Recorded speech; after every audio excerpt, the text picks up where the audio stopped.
আজি ভাবিলোঁ টেঙামৰাৰ অকণমান জেলি বা টক যিয়েই নহওক আজি অকণমান বনাওঁ। ওচৰৰ মানুহ এঘৰৰ পৰা দিছিলে আৰু তাৰে কেইটামান মই বুঢ়া দেখি বা গুটিকেইটা গুচাই ভালকৈ ধুই এনেকৈ ভাঙি লৈছোঁ, কাটি লৈছোঁ আৰু এতিয়া বনাওঁ। তাৰ বাবে মই কেৰাহীত অকণমান তেল দিলোঁ আৰু কেইটামান জিৰা গুটি দিছোঁ আৰু এটা শুকান জলকীয়া দিছোঁ। ইয়াতে মই এতিয়া টেঙামৰাখিনি দি দিছোঁ।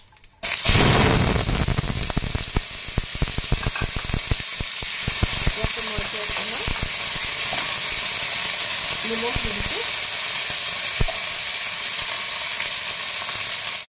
মই অকণমান জিৰা পাউডাৰ দিলোঁ, অকণমান ৰেড চিলি পাউডাৰ দিছোঁ, অকণমান ধনিয়া পাউডাৰ দিছোঁ। এইখিনিতে অকণ লৰাই দিওঁ।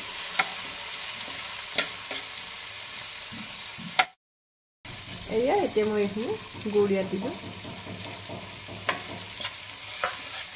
অকণমান ভৰাই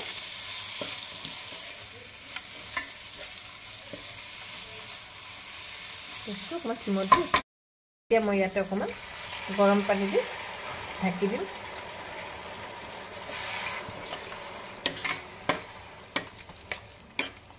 ঢাকি দিম ইয়াতে।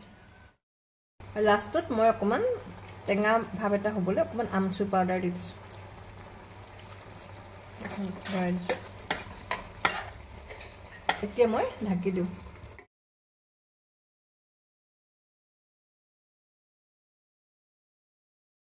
এয়া চব হৈ গ'ল, ডাঠ হৈ গৈছে ন, মই এতিয়া কাঢ়ি পেলাওঁ। এয়া চব মোৰ টেঙামৰাৰ টক বনাই হৈ গ'ল আৰু আপোনালোকে এনেকৈ বনাই খাই চাব, ভাল লাগিব। তেতিয়াহ'লে আজিলৈ বাই বাই।